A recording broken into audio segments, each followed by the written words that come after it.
Okay, I'm David Weale.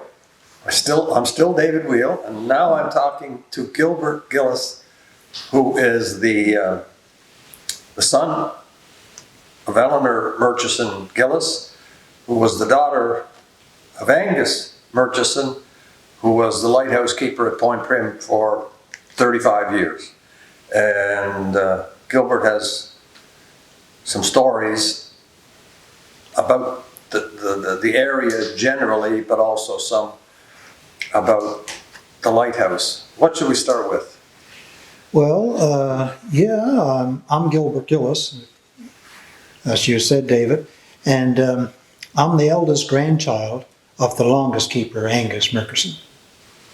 Yeah, so anyhow... so you would have grown up, the lighthouse would have been a part of your life from childhood? From day one, that's right, yeah. My father gathered Irish moss down there, and I was down around the shore helping him at an early age as a young boy. And also, I can remember my grandfather, Angus, carrying the kerosene to the top to refuel the lamps. Me being the oldest grandchild, I remember him so well. And he was so in tune to the intensity of the light. He just sensed that when the intensity of the light got low, the kerosene got low in the lamps, he'd wake up automatically. Didn't need an alarm clock at all. Is that right? No. So he just jumped up and run up to the lighthouse and carried the cans of kerosene up to the top. And then when he got to the top, he had a little handmade four-legged footstool that he sat on. So the lamps were taken out and placed down low to the ground where he's sitting, and so he wouldn't spill any kerosene in any unwanted area. So he'd sit on the footstool so he could carefully fill the lamps with the kerosene. And I spent quite a bit of time down there because it's such a beautiful location, scenic spot to have a picnic or just to be down there to walk the shores and all that. So when I met my wife Goldie and was going with her, I also did a little bit of courting down there. I courted my wife Goldie on the grounds, and then of course it led up to having the first wedding at the first lighthouse in PEI in 1974. Well. So that made a strong connection to the lighthouse, of course. I guess so, yes. Yeah. And then a little while later, everything was locked up in those years, locked up and boarded up. The old Irish moss shed over there, close by the light, it was boarded up and locked up as well as this lighthouse. So first of all, Goldie thought, and I thought too, wouldn't it be nice to have the lighthouse unlocked so tourists could come down and see this beautiful icon and get in to see and go to the top and view the area. So she approached the Provincial Department of Industry and got funding available to help start the first guided tours of any lighthouse in PEI. Oh, well. I'm not sure what year that was. But a few years later, we added to that by looking at the old Irish moss shed close by and thinking, well, now we've got the lighthouse open. Let's see if we can open this old moss shed, turn it into a little chowder house, and or an art gallery and tea room, it's called first. And it became, a destination now complete. People could go and see the lighthouse, tour to the top and get some history of it, and then pop by to the chowder house and have some refreshment. A nice cup of coffee and a scallop burger or seafood chowder. And it just became more popular than ever. Each year, our number of visitors would be increasing all the time. Well. So it is very rewarding to look back now and see this lighthouse and compare it to the days when it was locked up, and now see people enjoying it, and as well as the Chowder House. Well, well. And the Chowder House, I was talking to a woman, oh, it must have been about a year ago, and she was telling me that that's every summer she takes different tours of the island. And one of her destinations is the Chowder House at Point Prim. Yes. Every year. She Sure. comes back. Yeah, it's some of their highlight. Yeah. So then, one particular event that's outstanding in my mind is one particular night when we were down there with my dad and waiting in the trucks and, for the tide and the wind to take in the Irish moss on the shore. We were parked close by under the light from the lighthouse, and it was revolving. Every so often you'd come around and light up the immediate area that we were in, right? And all of a sudden, we got a dance started to take place. A dance? Yes, a dance. And it wasn't by humans. It was by the rabbits. The rabbits love to come out and get and jump over one another in the light. Whenever that particular part of the ground would light up, the rabbits were hopping over each other. Wow, that's quite a sight. Yeah. It was quite a sight. The dance of the hares in the light of the... In the shadow of the light. Yeah. In the beam of the light. The beam of the light. Yeah. Wow. Yeah, so that was quite amazing. They weren't afraid of us, and they just wanted to do that in the beam of the light. One question about the moss. I'm wondering, when you harvested moss here, did you use horses? No, never. Not like up west where they have those moss horses. No, it was always with a little dip net with a wooden handle on it.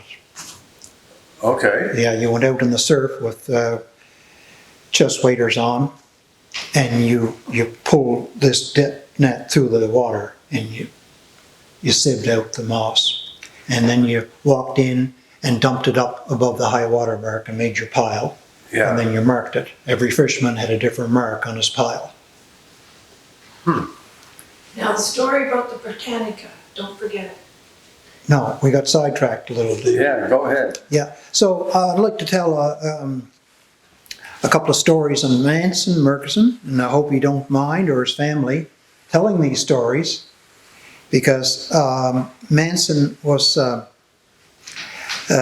very conscientious lighthouse keeper, as well as my grandfather and Angus. But these two stories are concerning how Manson did his job so well. And the first one involves the Royal Yacht Britannia in 1959.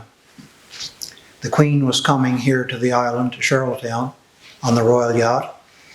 And word was sent out from the Department of Transport to Manson Murkison to make sure you have that light shining very brightly, Manson, because the Queen is coming. And she'll be rounding the point at 1 or 2 o'clock, whatever the set time was. They had it right down to or maybe it was in the evening, because the light wasn't shining on during the day in those times. It is now, but back then it wasn't. So it must have been towards close to sunset or after that the Royal Yacht was rounding Point Prim to Charlottetown. So Manson sent back word to the Department of Transport, yes, I'll have it, I'll make sure it's shining brightly. So the system was kerosene vapor, and it was a pressurized system, the light then. And there was a hand pump needed to get the air pressure pumped up enough to make the kerosene vaporize to give a brighter light. Okay? So the more pressure you had, the brighter the light came.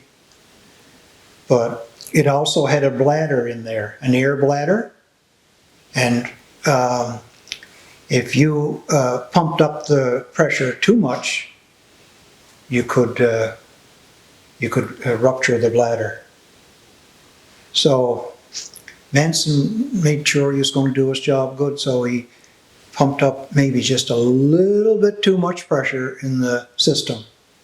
And when the Royal Yacht Britannia came around the 4 miles off, out at the navigational buoy where the shipping lane was, the people on the bridge of the Britannica looked in at Point Prim and saw blackness.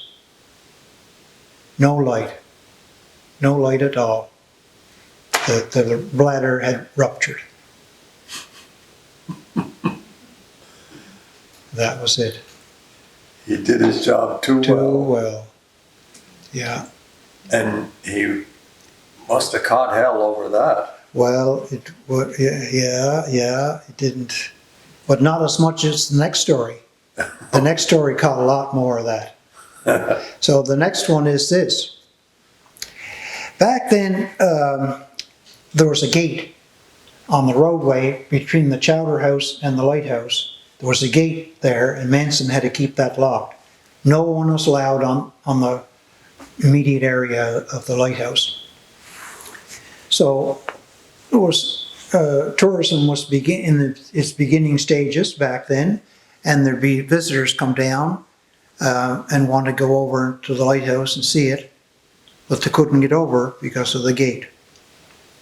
But Manson was very friendly and cooperative, and he liked to talk to people because lighthouse duties were lonely down there, and he liked to have people to talk to.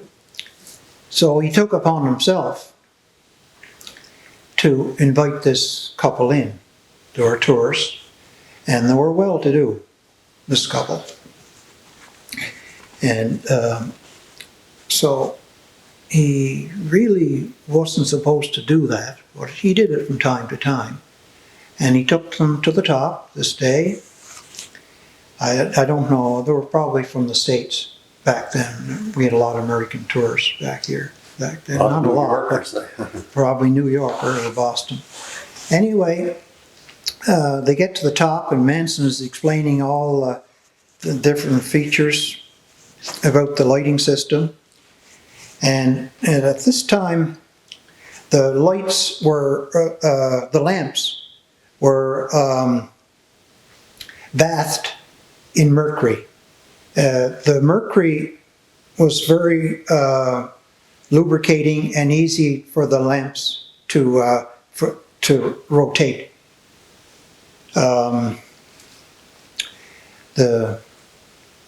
Whether the lamps rotated or the lens, I should say the lens, or the outside, the lens, I guess you would call it. it. Had the fourth order Fresnel. The fourth order at that time.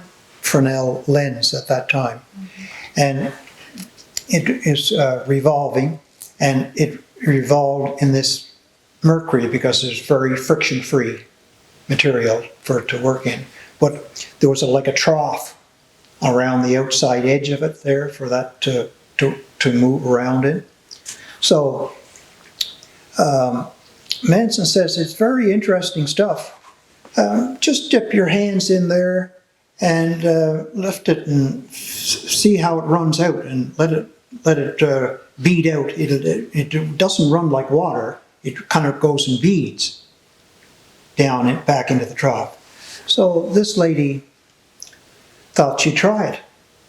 So whether she put her left hand in or her right hand, it'd have to be her left hand that she put in. She scooped in onto the mercury and did as he said to try it, and let it bead out like this.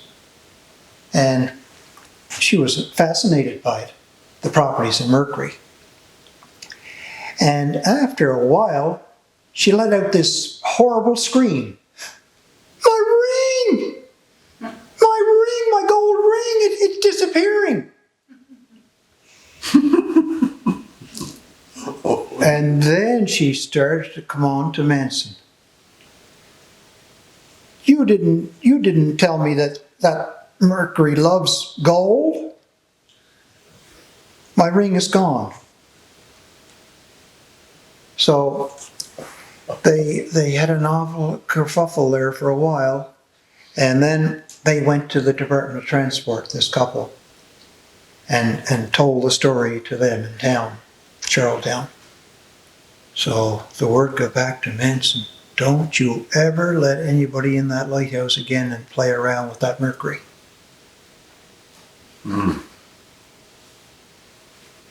Well, he didn't know that Mercury No. would do that to gold either. Exactly. No. I didn't know that either. No. No, I just, No, most I'd have had this hand in there likely, Yeah. because it is fascinating to Fascinating. have mercury in the your hand. properties that it But beats. it just corrodes the It gold. eats it up, just gobbles it fast. It loves it. Well, Gold. So that's the two stories on Manson. And I hope he's not offended by them. no, I'd say that was, He was good to take time out to yes. explain the history of the lighthouse and how things worked. They weren't very appreciative, those tourists. I mean, No. he had taken time out of his schedule to entertain them, and Yeah, yeah. I guess it's pretty sentimental though when it's your wedding ring that's disappeared in front of your eyes. In front of your eyes. Yeah.